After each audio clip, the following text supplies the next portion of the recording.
அந்த கழுகு பண்ண அதே தப்ப நீங்களும் பண்ணிராதீங்க. ஒரு விவசாயி அவரோட தோட்டத்துக்கு போற வழியில ஒரு கழுகு முட்டைய பார்க்குறாரு. அந்த முட்டைய அதோட அம்மா கிட்ட சேர்க்கணும்னு எல்லா பக்கமும் தேடி பார்க்குறாரு.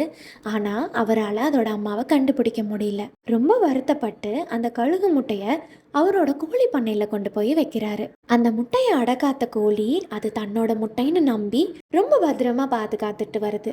சில நாட்கள் கழித்து மற்ற கோழி குஞ்சுங்களோட அந்த கழுகு குஞ்சும் வெளியே வந்தது.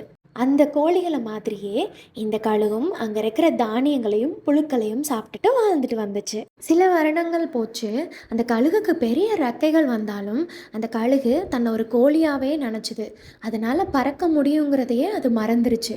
ஒரு நாள் அப்படி வெளியில் நின்றுக்கிட்டு இருக்கிறப்போ மேலே சில பறவைகள் உயரமாக பறந்துட்டு இருக்கிறத பார்த்து அந்த கழுகு பக்கத்தில் இருக்க கோழிக்கிட்ட கேட்டுச்சு, யார் அந்த பறவைகள் இவ்வளோ உயரமாக பறக்கிறாங்களே அப்படின்னு.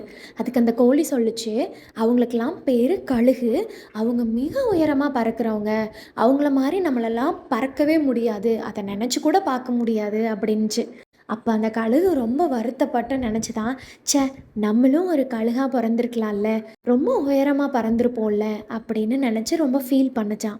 அந்த கழுகு மாதிரி நம்மள நிறைய பேருக்கு திறமை இருந்தும் நம்மள நிறைய பேர் சில நபர்களால் மட்டும்தான் பெருசாக சாதிக்க முடியும்னு நம்பி முயற்சி பண்ணாமையே விட்டுடுறோம். நீங்கள் அந்த கழுகு மாதிரி கோழிங்க கூட வாழ போகிறீங்களா, இல்லை உயர பறக்க போகிறீங்களா? உங்கள் தாட்ஸ் என்னன்னு கமெண்ட்ஸில் சொல்லுங்கள். இந்த மாதிரி குட்டி ஸ்டோரிஸ் உங்களுக்கு பிடிச்சிருந்ததுன்னா நம்ம பேஜை ஃபாலோ பண்ணிக்கோங்க.